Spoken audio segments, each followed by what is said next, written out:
Aging is not a possession or property or a doctrine of any religion.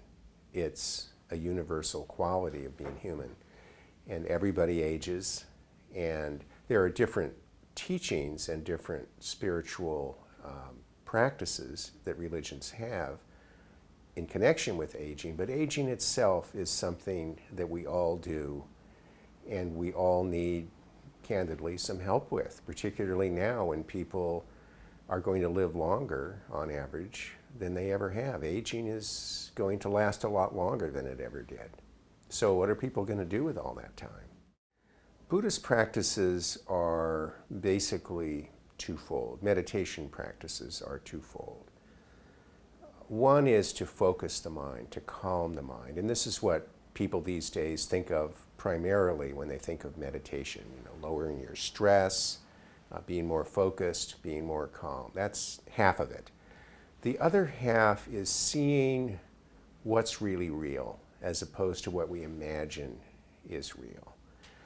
So aging is more in the second category of practice. A big challenge for us is to see aging as it really is, not as we imagine it, not as the society or advertisements say it is, not as our friends say it is, but what is it really for us? So Buddhist mindfulness practices, which is a very well-known word now as it relates to aging, is really pay close attention to what's really going on in your body, in your emotions, in your fears.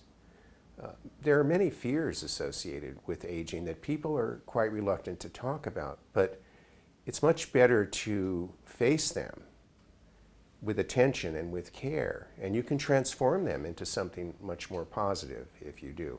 So I think that the Buddhist approach really to life itself is look directly and candidly at what's actually going on and try to learn from it, try to change yourself as a consequence. We're very interested in the West in meditation, but for most Buddhists, living an ethical life, treating people and plants and animals and the environment with kindness, care, and compassion, and making those values preeminent in your life are really the essence of what it means to be a Buddhist, yes. And so one of the key approaches, I think, to aging that I'm recommending is be kind to yourself. This isn't easy, but there are many joys and many wonderful things that come with aging. It isn't all bad stuff. It isn't all the downhill slope. It's a mix.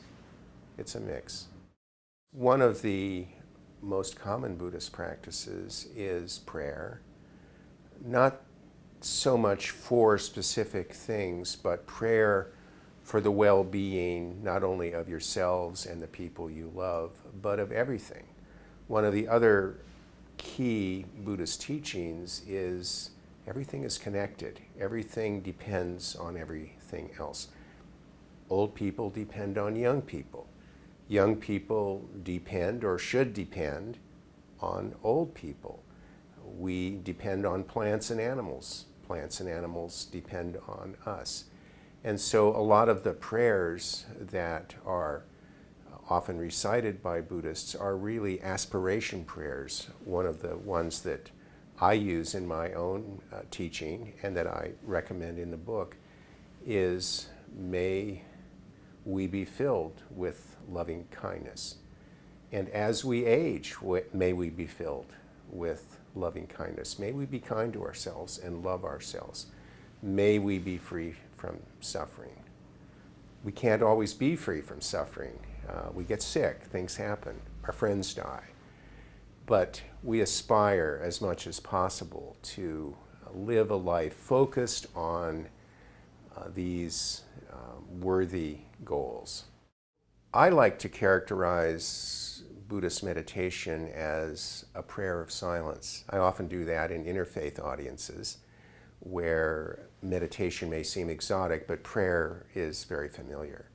There, in fact, is in contemplative Christianity a practice called the prayer of silence. And there is in the Bible references to God as being found in stillness and silence. That's the voice of God. So the prayers, like I just mentioned, are more traditional type of aspirations, but sitting in silence and attending to your own breathing and your own inner work and your own inner thoughts is a kind of prayer from a Buddhist point of view, because it brings you into an experience of something bigger than yourself, which I think is the essence of what prayer is. Eventually, this life is going to end. What's going to happen? What's going to happen when I die? This is a big question that anybody who thinks seriously about their life asks at some level, maybe even in their dreams, or maybe just very quietly. And when people ask me that, as a Buddhist teacher, I say, well, you'll return to your divine nature, which is who you fundamentally are anyway, all the time. Another time, a woman who just lost a very dear friend said to me, what happened to my friend? How can I help her now? Where did she go? And I said, because this comes from my own experience, she dissolved into light. And her whole face relaxed. Because that made sense. That makes sense to anyone, regardless of their religion, I think, is the sense that we come from somewhere and we go to somewhere, and while we're here, we're alive. And that larger context, I think, is as much a part of Buddhism as it is Christianity or Judaism or Islam or any of the religions. I do believe that aging is a spiritual practice. It's the title of my book. What do I mean by that? Part of what I mean is as we start to really experience growing old and start to experience the losses that come, and a realization that we've lived more of our whole life than we're going to live, or as one doctor said to me, we're on the downhill slope now. It's a real opportunity for people who want to take it to look for a deeper meaning about their life, which I think is what spiritual practice is a search for a deeper meaning. What's it really all about? Why are we here? Has my life been worth something? What have I done? A kind of reflective sense of, did I do well? Did I earn my place on this earth? All of that. I think that being able to have a meaning in our life as we wrap it up is one of the deepest needs of human beings. And when they can have it, they can grow old and even ill with dignity and with a smile on their face. And if they don't, they're kind of lost. So I feel, since we have this huge baby boomer contingent in our own society, of which I am an honored member, that we're all in this together. 76 million baby boomers and more. We're all on this journey. How are we going to do? What are we going to do? When I talk to people who are older about their aging, they all come up with the same phrase, giving back. I want to give back. It's almost like an instinct that comes at a certain point. You feel, well, there's been a lot of ups and downs, but I've lived my life. I've had a life. It's been a gift. I didn't ask for it. It came to me. I want to give back something. There's a tremendous sense of that. And I don't think there are enough opportunities in the society right now to really harvest all of that. But yes, generosity is a core Buddhist principle. And generosity, it turns out, if you look at the science of aging and the science of happiness, which are both new scientific disciplines, and the research is going on right now, generosity makes you happier. There's a great quote I found in one scientific study. If giving back, this is a quote from the scientific study, never let it be said that scientists don't have a sense of humor. If giving back could be marketed like Prozac, somebody could make a fortune, but fortunately it's free. You know, giving back, there are three factors they've discovered make people happier as they get older. One is generosity. One is gratitude, which is very closely associated with that. We feel grateful that we have what we have and that we've lived what we've lived. The third one is a little more technical. It's reframing. That is looking at a situation more positively than you thought. And this is a term from psychotherapy, but each of these three principles, generosity, giving back, and reframing, are proven by the brain scans and all the things they do, and also interviews, to make people happier. So let's go for it. We'll be happier if we practice those three principles. The two words thank you are probably among the earliest words that we learn, and probably the ones that we speak more frequently than any other. So I started to say it, thank you, to myself, and, you know, as a Buddhist, look within to see what happened, what was going on, what came up in my mind. And it was amazing how quickly and spontaneously so many things came up that I wouldn't have pegged as things to be grateful for. So I do it with audiences that I present to and groups that I teach. I have them do it. And it's so simple, but it's so evocative and so deep. People start to cry sometimes. One woman said, I never knew that I was thankful for my eyes, that I could see. And she started to cry. It was just so strong for her that something so obvious, something so basic, it's a miracle that I can see. What a miracle. And you never know what's going to come up. One woman said, well, I'm embarrassed to say this, but I'm really grateful for the ham sandwich I had for lunch. I'm really grateful for it. It tasted wonderful. More deeply, what I think the Thanksgiving prayer is, and this is how I teach it, is I think that gratitude is right under the surface of everyone as they age. It's just right there. It's basic. But we don't know or notice how to bring it up or how to access it. How do you do it? You just say thank you and be quiet and watch what comes up. And without fail, I've never had an audience where I didn't get very interesting and compelling and moving reports from people. I'm grateful for this. I'm grateful for my friends.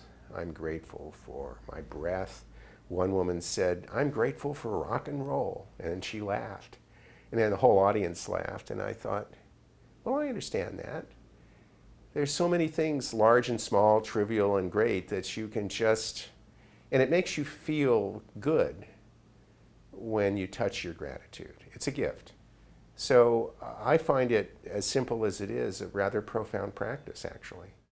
There are people who don't find it easy to breathe. And I've been ill in ways that it's been hard just to take a breath. And you don't realize until you're in a situation like that how grateful you are that breath happens. Your breath is your life, and your whole life coalesces and rises up and then fades away with each breath.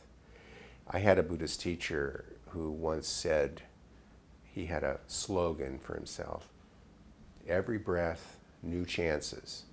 This was his encouragement to himself, every breath, new chances. This is a great teaching for older people, because part of aging is there are no more new chances for me. I'm stuck with what I've got. Well, that's not really true. Every breath, every day, every morning, every person you meet is a kind of new chance. Even when you're 60, 70, 80, 90. I have a woman in my book who was 105. She lived that out. She learned to weave when she was 90 and became very good at it by the time she was 95, and a master by the time she was 98. And she lived to be 107. And she lived out that saying, every breath, new chances. There are a lot of people searching for the essence of what religion is, and they want and need the freedom to do that in their own way. That's what I think.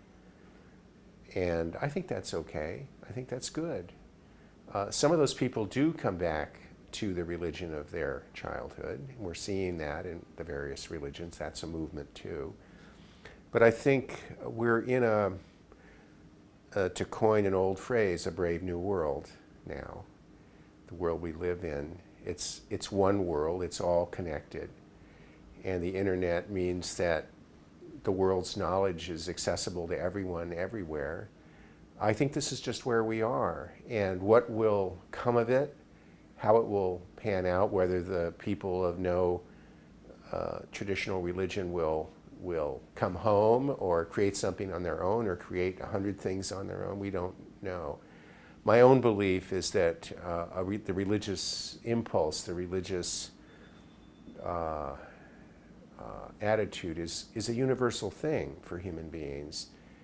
And because it's universal, every human being finds their way to it in one way or another. My father, who was raised a Jew, rejected it as a teenager and professed to be an atheist.